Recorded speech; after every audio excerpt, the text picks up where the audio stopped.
In the 1990s, a British cycling team was considered one of the worst in the world. They had gone nearly 100 years without winning a major race. Equipment companies refused to sponsor them. No one wanted to coach them. Then a man named Dave Brailsford took over. And he did not make one big dramatic change. He made hundreds of tiny ones. He improved the bikes by 1%. He improved the riders' sleep positions by 1%. He even changed the type of pillow each athlete used so they could sleep better on the road.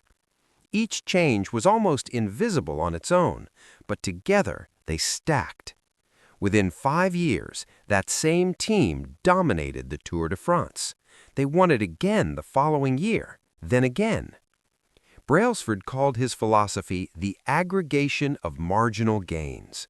The idea that if you improve everything by just a tiny amount, the compounding effect becomes almost unbelievable over time. But here is where it gets even more interesting. Scientists who study human behavior found that habits do not just change what we do, they change how the brain is physically wired.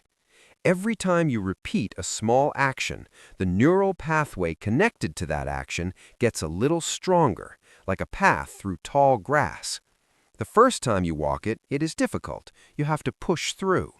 But walk it 100 times and the grass flattens, 1,000 times and it becomes a road. This means that small habits are not just routines, they are architecture. You are quietly building the version of yourself you will become, one tiny repeated choice at a time. There was a study done on writers. Researchers compared two groups. One group committed to writing only when they felt inspired. The other group committed to writing just a few sentences every single day, no matter what.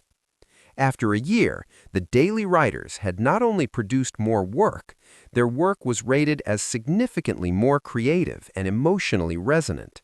The act of showing up every day, even in small ways, had somehow deepened their ability to feel and express.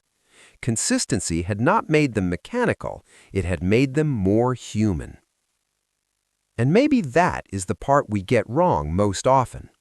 We wait for the big moment, the perfect condition.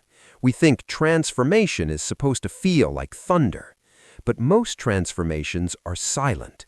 They happen in the 10 minutes you spent reading instead of scrolling, in the glass of water you chose over something else, in the small decision to go to bed earlier, to breathe before reacting, to try once more when everything in you said to stop.